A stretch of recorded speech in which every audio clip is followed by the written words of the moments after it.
The idea behind a supermajority is to make it harder for Lansing politicians and the special interests who lobby them to push through a tax increase, because often a tax increase is the path of least resistance.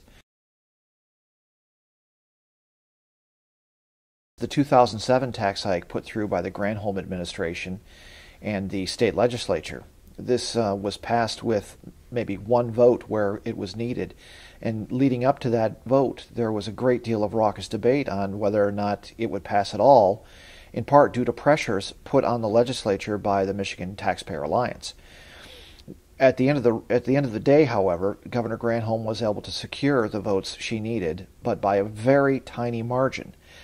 You can bet that there was a great deal of horse trading going on between the administration and various legislators in an attempt to get that vote, that extra vote needed on the margin to make the tax hike go through.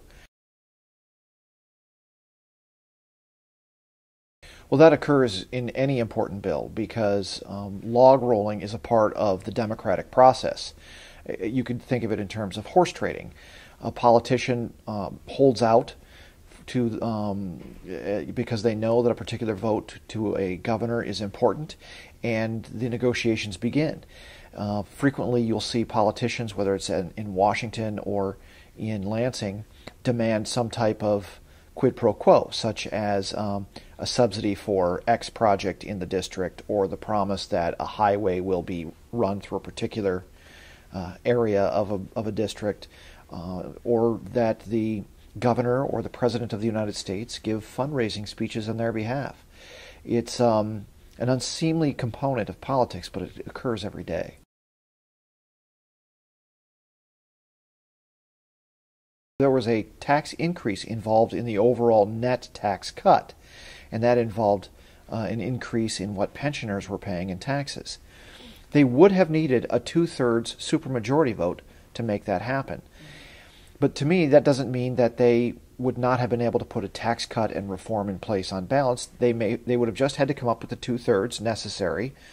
Or, here's a novel concept. They could have just cut spending to offset revenue losses that they were to expect from their larger net tax cut. The Mackinac Center has identified billions in spending cuts that could be put in place that would not affect government employment levels or eliminate any program.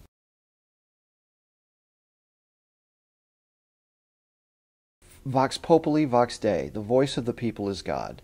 At the end of the day, whether or not I think that they've made a responsible decision or you think they've made a responsible decision is beside the point.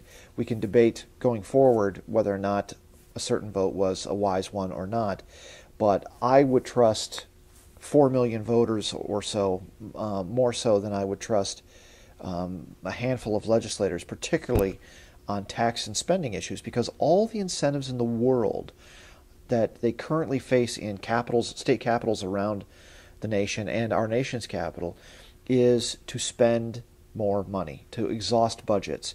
Very few of them have the incentive built in to preserve our precious resources.